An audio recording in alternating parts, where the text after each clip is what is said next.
Class 9-এর ছেলেদের আজকে ওই পদার্থের গঠন ধর্ম এই অধ্যায়ের একটি অংশ সান্দ্রতা এর একটু অংশ আমরা আলোচনা করে দেখি। আমরা প্রবাহী বলতে তরল এবং গ্যাসীয় পদার্থকে বোঝায়। তো সেই প্রবাহী এর প্রবাহ সাধারণত দুই প্রকার হয়। এক হলো ধারারেখ বা স্থির বা শান্ত প্রবাহ, ইংরেজি বলা হয় স্ট্রিম লাইন মোশন। আর দুই হলো অশান্ত বা বিক্ষুব্ধ প্রবাহ বা টার্বুলেন্ট ফ্লো। তো ধারারেখ বা স্থির বা শান্ত প্রবাহ কাকে বলবো? ধরো একটা ড্রেনের মধ্যে দিয়ে জল যাচ্ছে, এখানে একটা ছবি আছে, ছবি দেখো। এই ড্রেনের মধ্যে জল যাচ্ছে, খুব ধীরে ধীরে যাচ্ছে ধরে নিচ্ছি। যে কোনো অবস্থায় তুমি এই বিন্দুতে একটা কাগজ টুকরোকে ফেললে, দিয়ে দেখলে কাগজটা কোথায় যাচ্ছে। তারপর ওইখানে আবার একটু পরে আবার একটা কাগজ ফেললে, দেখলে সেই কাগজটা দেখলে কাগজের মতো একই পথ অনুসরণ করে চললো, একই বেগে। তাহলে তখন সেই গতিটাকে বলবো, প্রবাহটাকে বলবো আমরা ধারক প্রবাহ। তার মানে এখানে ধরো এই পথ অনুসরণ করে যাচ্ছে, এই পথ অনুসরণ করে যাচ্ছে। যে কোনো বিন্দু যদি স্পর্শকটা নেই, তাহলে স্পর্শক হবে ওর গতির। এখানে বিন্দু স্পর্শক নিলে এদিকে, এখানে যদি স্পর্শকটা নেই তাহলে এদিকে। এই যে কোনো বিন্দুতে গতিপথের যে কোনো বিন্দুতে স্পর্শক টানলে সেটা কী বলে, ওর সেই মুহূর্তে ওর বেগের অভিমুখটা নির্দেশ করে। এখানে স্পর্শক, বুঝছো? তাহলে এর সংজ্ঞা কীভাবে দেবো? যে কোনো প্রবাহের সময় প্রবাহ পথের প্রত্যেক বিন্দুতে যদি প্রবাহের বেগের মান ও অভিমুখ সর্বদা একই থাকে, পরিবর্তন না হয়, অপরিবর্তিত থাকে, তবে প্রবাহীর সেই প্রবাহকে ধারারেখ বা স্থির প্রবাহ বলে। এক্ষেত্রে কি হয় না, কোনো বিন্দুতে কোনো তরল বা গ্যাসীয় কণা তার আগের কণার বেগ ও গতিবেগকে অনুসরণ করে। সাধারণত যখন ধীরে ধীরে, খুব ধীরে ধীরে প্রবাহ হয়, তখন এই ধারারেখ প্রবাহ দেখতে হবে। এর একটা উদাহরণ দেখবে অনেকে, উদাহরণটা বলাটা ঠিক কিনা জানি না, তাও বলি, যে সিগারেট খাওয়ার পর দেখবে ওই ধোঁয়ার একটা রিং করে। সেই ধোঁয়ার রিংগুলো দেখবে কিছুক্ষণ বাতাসে ভেসে থাকে এই রিংয়ের মতোই আকারে। তাহলে ওই যে ধোঁয়ার রিংটা, ওই রিংয়ের মধ্যে ধোঁয়াগুলো স্টিম লাইন মোশন থাকে অল্প সময়ের জন্য, তারপর তারা আবার ছড়িয়ে যায়, তখন অশান্ত হয়ে যায়। তা সেরকম একটা প্রবাহ হলো অশান্ত বা বিক্ষুব্ধ প্রবাহ। যে প্রবাহে প্রবাহ পথের কোনো নির্দিষ্ট বিন্দুতে পরপর আগত প্রবাহী কণাগুলির বেগের মান ও দিক অভিন্ন না থেকে দ্রুত এলোমেলোভাবে পরিবর্তিত হতে থাকে, সেই প্রবাহকে বলবো অশান্ত প্রবাহ। মানে আগেরটায় কি ছিল? আগেরটায় প্রবাহের প্রত্যেক বিন্দুতে, প্রবাহ পথের যে কোনো বিন্দুতে আমি কি করেছিলাম, যে প্রবাহের কতটা বেগ, তার অভিমুখ এবং তার মান সব সময় ওই বিন্দুতে স্থির ছিল, অপরিবর্তিত ছিল। আর অপরিবর্তিত না থেকে যদি এলোমেলো হয়ে যায়, সবসময় যদি পাল্টে যায়, তখন সেই প্রবাহকে বলবো অশান্ত প্রবাহ। এমনিতে আমরা নদীতে বা বড় ড্রেনে দ্রুত যে জলগুলো যায়, বৃষ্টির সময় যে জলগুলো প্রবাহ হয় সেগুলো, বা ঝড়ের সময়, সেগুলোকে আমরা অশান্ত প্রবাহ বলবো। দেখো এখানে এখানে এই অংশে এই দিকে বেগ, এই অংশে এইভাবে বেগ, এই অংশে এইভাবে বেগ। তাহলে প্রত্যেকটা অংশে আগে যা ছিল, আগে কোণাটা যে পথে অনুসরণ করছিল, পরে কোণাটা সেই পথ, সেই গতি অনুসরণ করছে না, তখন সেই প্রবাহটা হয়েছে অশান্ত বা বিক্ষুব্ধ প্রবাহ। আর এই শান্ত থেকে অশান্ত হয় একটা নির্দিষ্ট বেগের মান সীমা অতিক্রম করলে, সেই বেগটাকে আমরা বলবো সন্ধি বেগ। তাহলে প্রবাহীর বেগ যে নির্দিষ্ট সীমা অতিক্রম করলে প্রবাহীটি শান্ত বা স্থির প্রবাহ থেকে অশান্ত বা বিক্ষুব্ধ প্রবাহে পরিণত হয়, সেই সীমাকে আমরা বলবো সন্ধি বেগ, ইংরেজি বলে ক্রিটিক্যাল ভেলোসিটি। আমাদের এখন সিলেবাসে নাই, আমরা বড় হয়ে শিখব এই ক্রিটিক্যাল ভেলোসিটির রাশিমালা কার কার উপর নির্ভর করে। রেনল্ডসের নম্বর সেখানে বলা হয়। আর এটা মূলত কোনো একটা নলের মধ্যে যখন প্রবাহ হচ্ছে, সেই নলের ব্যাসার্ধ আর যে তরল বা গ্যাসীয় প্রবাহ হচ্ছে সেই প্রবাহের ঘনত্ব আর ওই মাধ্যমের সান্দ্রতা ধর্মের উপর নির্ভর করে। আমরা এই সান্দ্রতা ধর্ম কি, এটা আমরা শিখব। ঠিক আছে? এ বলছি সান্দ্রতা কি জিনিস। তাহলে এখান থেকে 4টে বোতল আছে, একটা বোতলে জল রাখা আছে, সমান পরিমাণের বোতলগুলো আমার হয়তো আঁক থেকে ছোট বড় হয়েছে, কিন্তু সবই একই পরিমাপ, একই রকম বোতল ভাবো। সবই ধরো অর্ধেকটা করে তুমি জল, মধু, সর্ষের তেল আর সিরাপ রেখেছো। এতটা জল আছে, সমপরিমাণ মধু আছে, সমপরিমাণ সর্ষের তেল আছে, সমপরিমাণ সিরাপ আছে। প্রত্যেকটা যদি আমি নাড়িয়ে দিই, এই চামচে করে হোক, লাটকি করে হোক, কি এই বোতলটাকে ঝাঁকি যদি আমি নাড়িয়ে দিই, তাহলে আমি দেখব যে জলের আগে তোমার সর্ষের তেলটা থেমে যাবে, সর্ষের তেল জলের আগে সিরাপটা থেমে যাবে, সিরাপের আগে দেখব সর্ষের তেল থেমে যাবে, সর্ষের তেলের আগে দেবো মধু থেমে যাবে। মানে কি, মানে সবাইকে নাড়িয়ে দিয়েছি, কিন্তু সেই জলের বিভিন্ন স্তরগুলোর মধ্যে যে বেগ, সেই বেগগুলো যখন থাকছে তার আগে দেখছি মধু সবচেয়ে আগে থেমে যাচ্ছে।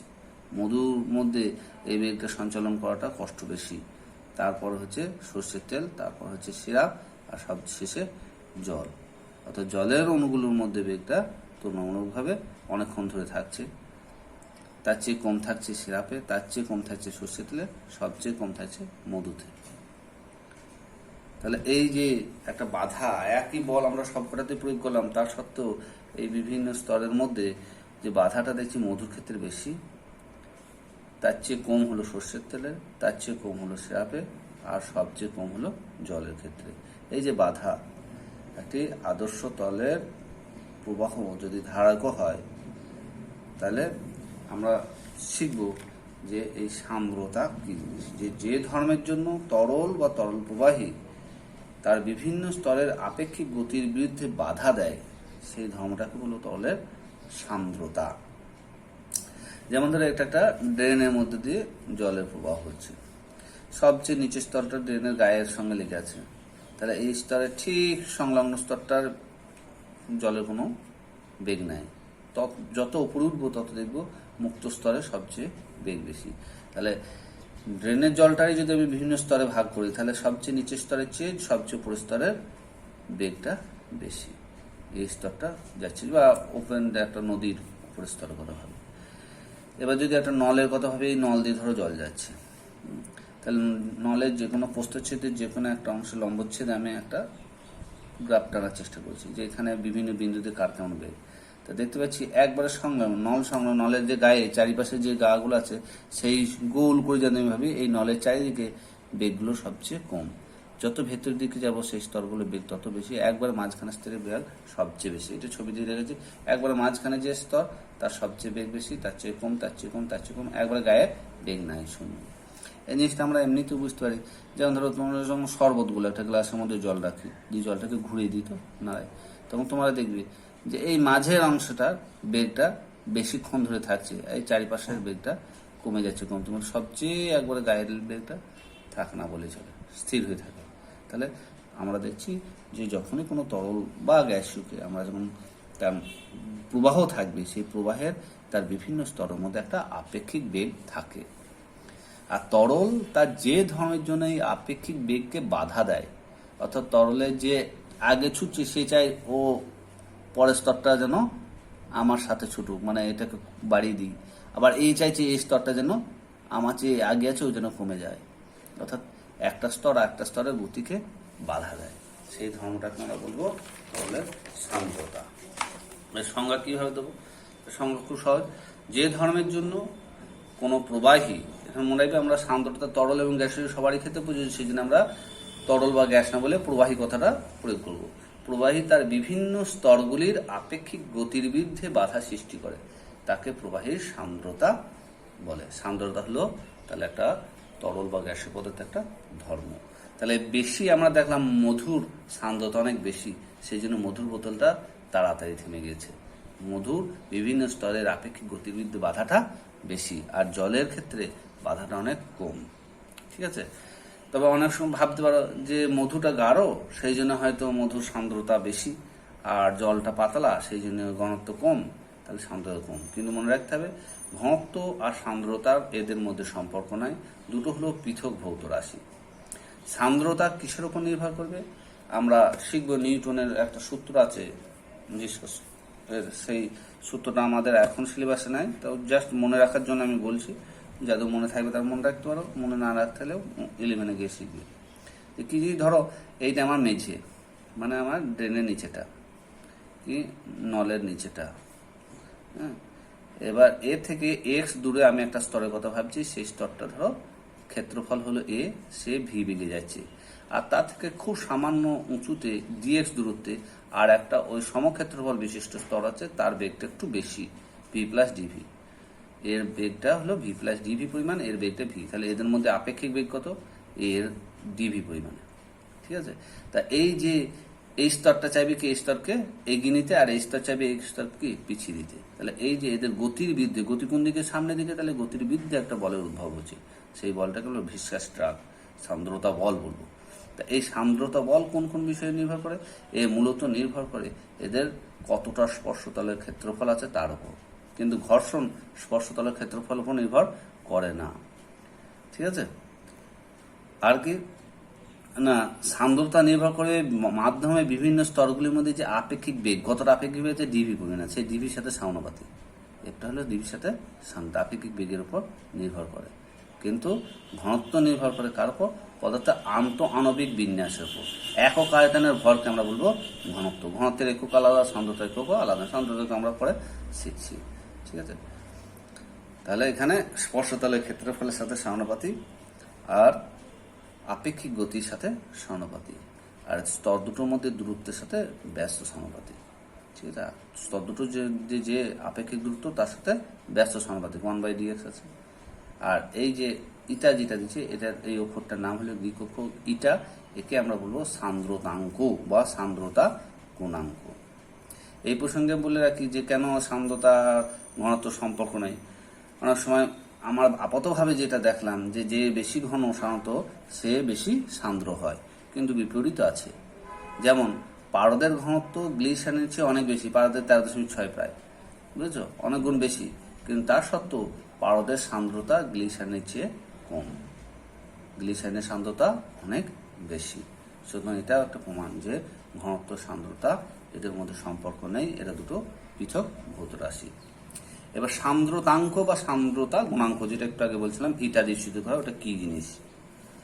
এই ইটা যখন সংজ্ঞা দেবো, দেখো ইটার সমান আমি কি লিখতে পারি? ইটার সমান লিখতে পারি F/A ইন্টু ডিভি ডিএক্স, তাই তো, 1/dv dx। তাহলে একক দূরত্বে এই যে ডিএক্সটাকে যদি আমি এক একক ধরি, একক দূরত্বে অবস্থিত দুটি স্তর, এই স্তর দুটোর মধ্যে ডিএক্সটাকে এক ধরবো, ডিভিটাও এক ধরবো। একক দূরত্বে অবস্থিত দুটি স্তরের বেগের পার্থক্য একক হলে এই বেগের পার্থক্য ডিভি, এটা যদি এক হয়, ঠিক আছে, তাহলে এদের প্রতি একক ক্ষেত্রফলে এই এটাকে এক ধরছি, প্রতি একক ক্ষেত্রফলে ক্রিয়াশীল গতির বিরুদ্ধে, যেদিকে গতি তার বিপরীত দিকে যে বল, সেই বলটাকে আমরা বলবো সান্দ্রতাঙ্ক। তাহলে সান্দ্রতাঙ্কের সংজ্ঞা এই সমীকরণ থেকে সাধারণত দেওয়া হয়। কিভাবে দেবো? যে একক দূরত্বে অবস্থিত দুটি তলস্তরের মধ্যে বেগের পার্থক্য যদি একক হয়, তাহলে স্তর দুটির মধ্যে প্রতি একক ক্ষেত্রফলে ক্রিয়াশীল গতির বিরুদ্ধে বলকে ওই তলের সান্দ্রতাঙ্ক বলব। সিজিএস পদ্ধতিতে সান্দ্রতাঙ্কের একককে বলা হয় পয়েজ, আর এসআই পদ্ধতিতে সান্দ্রতাঙ্কের একককে বলা হয় ডেকা পয়েজ। এদের মধ্যে সম্পর্ক হলো ডেকা মানে 10, তাহলে 1 ডেকা পয়েজ 1 10 পয়েজ। এবার আমরা আসবো যে সান্দ্র তলে কোনো বস্তুর প্রান্তীয় বেগ। হ্যাঁ, এইটি বোঝার আগে আমরা আগে উদাহরণগুলো বুঝে নিই, তারপর বলবো। ঠিক আছে? যেমন ধরো আমরা দেখি যে শিলাবৃষ্টি হয়, আবার বৃষ্টিও হয়। শিলাবৃষ্টি কিন্তু ফসলের মারাত্মক ক্ষতি করে, এবং তোমার যদি বাড়িতে যদি খড়ের চাল থাকে, সেই খড়ের চালেরও ক্ষতি করে, এবং মানুষ যদি যায় মানুষের মাথায় আঘাত লাগতে পারে। কিন্তু বৃষ্টির মধ্যেও আমরা দেখি তেমন ক্ষতি হয় না। তার কারণ হলো বৃষ্টি অনেক উঁচু থেকে পড়লেও আমরা জানি যত বস্তু উঁচু থেকে নিচে পড়বে তার বেগটা বাড়তে থাকবে। এবং এই সমীকরণ, গতির সমীকরণ তোমরা শিখেছো যে ভি স্কয়ার সমান এ স্কয়ার প্লাস 2gh, তাহলে ভি সমান √2gh হবে। যদি আমি ধরে নিচ্ছি যে মেঘ থেকে যখন বৃষ্টি পড়ছে তখন তার বেগ, প্রাথমিক বেগ হচ্ছে 0, তাহলে বেগটা দেখো এইচ এর সাথে একটা ওর বর্গমূলের সাথে, এইচ এর বর্গমূলের সাথে সমানুপাতিক। অর্থাৎ যত এইচ বেশি হবে তার ভিটা তত বেশি হবে, মানে যত বেশি উঁচু থেকে বৃষ্টি পড়বে তত তার বেগটাও বেশি হবে। এবার অত উঁচু থেকে যদি বেগ পড়ে বস্তু, তাহলে জলের তো ভর আছে, তাহলে mgh টা অনেক বেশি হবে। স্থির শক্তিটা অনেক বেশি, যখন যে মাথায় পড়বে তখন তারা আঘাত করবে, কিন্তু বৃষ্টির এই বেগ বাড়তে পারে না। তার কারণ বৃষ্টি হলো বাতাসের মধ্যে দিয়ে আসে, আর বাতাস একটা সান্দ্রতা মাধ্যম মতো কাজ করে। কি করে না, যখনই বৃষ্টি ওপর থেকে নিচে নামছে তখন ওর ওজন কাজ করে নিচের দিকে, আর এই বাতাস ভেদ করে আসে, তাহলে বাতাসের মধ্যে একটা আপেক্ষিক বেগ তৈরি হয়েছে, তখন এই আপেক্ষিক বেগের বিরুদ্ধে বাতাস একটা কি সান্দ্রতা বল প্রয়োগ করে। আর একটা বল যেটা দেয়, যেটা আমরা দেখি যে জলের মধ্যে কেউ ডুব মারলে কি হয়, প্লবতা বল। সেরকম একটা সান্দ্র মাধ্যম বাতাসের মধ্যে যখনই একটা জলবিন্দু আসছে তখন বাতাস কি করবে, এর উপর একটা ঊর্ধ্বমুখী প্লবতা বল দেবে। তাহলে একটা দিলে প্লবতা বল আপথ্রাস্ট বলে, আর একটা বলে ওর ভিসকাস বল বা সান্দ্রতা বল। এবার এই দুটো লব্ধি যদি এর ওজনের সমান হয়ে যায়, মানে ইউ প্লাস এফ যদি হয়ে যায় ডব্লুর সাথে সমান, মানে বৃষ্টিবিন্দুর ওজনের সমান হয়ে গেল সান্দ্রতা বল এবং প্লবতা বলের লব্ধি, তাহলে এর ওপর মোট ক্রিয়াশীল বল হয়ে যাবে 0। তার মানে বৃষ্টির ফোঁটার ওপর কোনো বল কাজ করছে না। সেই অবস্থায় কি করছে, বৃষ্টিটা স্থির মানে বেগ নিয়ে পড়তে থাকবে। সেই যে স্থির মানে বেগ নিয়ে পড়ছে, সেই জন্যই এই বৃষ্টি কারোর মাথার উপর পড়লে কোনো আঘাত করে না, আর সেটাই বৃষ্টির ক্ষেত্রে হয়। একই ঘটনা ঘটে হেলিকপ্টার থেকে প্যারাশুট নিয়ে অবতরণের সময়। তোমাদের বইয়ে অনেকের বইয়ে দেখবে লেখা আছে বিমান থেকে, কিন্তু মনে রাখবে কোন বিমানে কোনো প্যারাশুট রাখা হয় না, কারণ বিমান যে উচ্চতায় ওঠে সেই উচ্চতা থেকে কেউ যদি মনে করে আমি প্যারাশুট দিয়ে নেমে বেঁচে যাব, তার প্যারাশুট খোলার আগেই সে পড়ে মরে যাবে, বুঝছো। সুতরাং বিমানের ক্ষেত্রে প্যারাশুট ব্যবহার করা বাস্তবসম্মত নয়। তা যাই হোক, হেলিকপ্টার থেকে প্যারাশুট নিয়ে অবতরণের সময় প্যারাশুট কি করে, খুলে যায়, তো তাহলে স্থির মানে বেগ নিয়ে পড়বে, কারণ এর উপর একটা প্লবতা বল কাজ করবে, আর এর উপর একটা সান্দ্রতা বল কাজ করবে, আর এর ওজন কাজ করবে নিচের দিকে। ওজন নিচের দিকে, প্লবতা বল এবং সান্দ্রতা বল। আমরা দেখলাম যে যত ভি বেশি হবে, ডিভি মানে আপেক্ষিক বেগ যত বেশি হবে, তত সান্দ্রতা বলও বেশি হবে, কারণ সান্দ্রতা বল ডিভির সাথে সমানুপাতিক। সেই জন্য প্রাথমিক অবস্থায় সান্দ্রতা বলটা পরিবর্তিত হচ্ছে, বাড়তে বাড়তে একটা সর্বোচ্চ মান চলে যাচ্ছে যত আপেক্ষিক বেশি হলেও। আর এই যে অবস্থায় এই সান্দ্রতা বলের মান সর্বোচ্চ হয়ে গেল, সান্দ্রতা বল এবং প্লবতা বলের লব্ধি যদি ওর ওজনের সমান হয়ে যায়, তখন ওর উপর ক্রিয়াশীল মোট বল 0 হয়ে যাবে। কোনো বল যদি কাজ না করে তাহলে তার গতির পরিবর্তন হবে না, তখন সে কি স্থির মানে বেগ নিয়ে পড়তে থাকবে। তাহলে আমরা কি শিখলাম, না কোনো সান্দ্র প্রবাহীর ভেতর দিয়ে পতনশীল কোনো বস্তু ওপর কার্যকর বল যখন 0 হয়, তখন বস্তুটি যে স্থির বেগে মাধ্যমের মধ্য দিয়ে অগ্রসর হয় তাকে বলবো ওর প্রান্তীয় বেগ বা টার্মিনাল ভেলোসিটি। ইংরেজি টার্মটা মনে রাখবে, কারণ এই প্রান্তীয় বেগটা অনেক বইয়ে অনেক রকম পদ হিসাবে প্রান্তিক বেগ, চূড়ান্ত বেগ এরকম পদ ব্যবহার করা হয়, ইংরেজিতে টার্মিনাল ভেলোসিটি বলে। তো এটার ডেরিভেশন কি করব, তোমাদের যদি যারা ভালো ছিল তারা মনে রাখবে। আমরা এটা ক্লাস 11-এ একটা এক্সপেরিমেন্টও করবো। দেখবে আমাদের একটা 1 মিটার বা তার বেশি একটা নল আছে, সেই নলের মধ্যে কাঁচের নল গ্লিসারিন রাখা থাকে। হ্যাঁ, গ্লিসারিন দিয়ে কাস্টার্ড অয়েল অনেক সময় ব্যবহার করা হয়, কারণ এরা ভালো সান্দ্র। তা এর মধ্যে আমরা ছোট্ট সাইকেলের বলের মতো ছোট্ট বল, ধাতব বল ব্যবহার করব। একটা ধাতব বল আমি ধরে নিচ্ছি যে আর ব্যাসার্ধে আর ব্যাসার্ধের আর রো ঘনত্বের একটি ধাতব বল, মানে সাইকেলের বল, সান্দ্রতা এটা সান্দ্রতাঙ্ক যুক্ত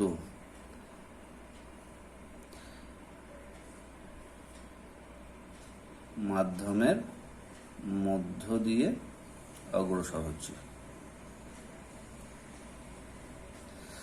একবারে প্রাথমিক অবস্থায় যে মুহূর্তে আমি ওখানে ছেড়েছি সেই মুহূর্তে ও তো বেগটা বাড়ছে, সেই মুহূর্তে সান্দ্রতা বলও বাড়ছে, কারণ এইখানে স্তরগুলো কি ছিল, সবাই স্থির ছিল। এখন এই যে স্তর ভেদ করে, যে গ্লিসারিন ভেদ করে আসছে, আর তার পাশের যে গ্লিসারিনের স্তর, সেই স্তরগুলোর মধ্যে আপেক্ষিক বেগ তৈরি হয়েছে। আর আপেক্ষিক বেগ তৈরি হলে কি হবে, এদের মধ্যে একটা সান্দ্রতা বলের উদ্ভব হবে। তা কিছুটা নেমে এসে কি হবে, সান্দ্রতা বলটা বেড়ে যাবে। সেই সান্দ্রতা বল আমি সুযোগ হচ্ছে এফ দিয়ে, আর কি করছে, তরলের মধ্যে কোনো বস্তু পড়ছে, তার মানে তরল কি করবে, তার উপর একটা প্লবতা বল দেবে ইউ, আপথ্রাস্ট। আর কি করছে, ওজন কাজ করবে নিচের দিকে। তাহলে এর ওজন কি হয়, ওজন হয় এর ভর 4-3 পাই, আর কি বলে আয়তন, আয়তনকে ঘনত্বে গুণ করলে ভর পাবো, মানে রো। আর জি হলো এম জি, এটা হলো এম, এটা হলো জি। তাহলে ওজন হলো কার ওজন? এর বলটার ওজন, আর ব্যাসার্ধের। কারণ আর ব্যাসার্ধের যদি বল হয় গোলক, তাহলে 4 3 পাই আর কেউ এই আয়তন ভি কে যদি ঘনত্ব দিয়ে গুণ করি তাহলে ভর পাবো, ভরকে জি দিয়ে গুণ করলে ওজন পাবো। ওজন কাজ করছে কোন দিকে? নিচের দিকে। প্লবত বল কাজ করছে কত? প্লবত বল আমরা জানি এর যদি আয়তন হয় ভি, তাহলে এই তরলের ঘনত্ব যদি হয় সিগমা, তাহলে ভি ইন্টু ডি ইন্টু জি। তাহলে এর বস্তুটার আয়তন যে মাধ্যমের মধ্যে যাচ্ছে সেই মাধ্যমের ঘনত্ব ইন্টু জি, এটা হলো প্লবত বল। তাহলে ওজন কাজ করছে নিচের দিকে, প্লবত বল কাজ করছে উপরের দিকে। এবার যদি এটা আর একটা পরে বলবো, তাহলে এর ওপর সান্দ্রতা বল কতটা কাজ করে? এই সান্দ্রতা বল এই যে যতটা কাজ করে সেটা আমরা স্টোকসের সূত্র থেকে পাই। সেটা হলো এফ সমান 6 পাই ইটা আর ভি। এখানে ভি হলো সান্দ্রতা মাধ্যমযুক্ত মাধ্যমের ওই বস্তুটার প্রান্তীয় বেগ, এটাকে স্টোকসের সূত্র থেকে পাই। তাহলে আমি কি করব? আমি শিখলাম যে ইউ প্লাস এফ সমান যদি হয়ে যায় ডব্লু, সেই মুহূর্তের উপর কোনো কাজ করে না। তাই ইউ কত পেয়েছিলাম? 4 3 পাই আর কিউব সিগমা ইন্টু জি। এফ কত? 6 পাই ইটা আর ভি। এই ভিটাই হলো কি? ভিটা হলো প্রান্তীয় বেগ, সমান হলো ওর ওজন 4 3 পাই আর কিউব রো ইন্টু জি। তাহলে এখানে আমি পেতে চাইছি এই ইটার মান, আমি প্রান্তীয় বেগের রাশিমালা পেতে চাইছি। তাহলে 6 পাই ইটা আর ভি, এই পদটা ওদিকে চাটিয়ে দেবো। দুজনের মধ্যে দেখো 4 3 পাই আর কিউব কমন আছে, রো মাইনাস সিগমা ইন্টু জি, এটা থাকবে। এটাকে ওদিকে নিয়ে গেছি, জাস্ট হিসাব করেছি। এই 4 3 পাই আর cube into zeta common, rho minus sigma থেকে গেল। তাহলে এই ভি সমান আমি লিখতে পারি 4 3 আছে, তাহলে 2 2 3 6 2 2 4, তাহলে 3টে দিকে চলে যাবে, তাহলে 2 এর 9 হয়ে যাবে।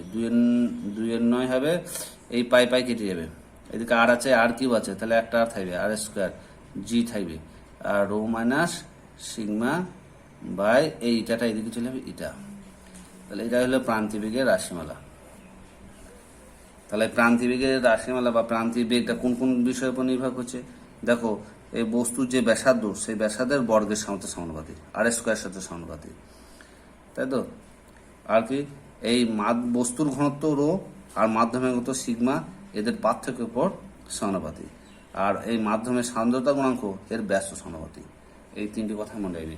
এর প্রসঙ্গ বলে রাখি, যদি সিগমা যদি গ্রেটার দ্যান রো হয়ে যায়, তাহলে এটা তো নেগেটিভ হয়ে যাবে। সেই ক্ষেত্রে ভিটা কি হবে?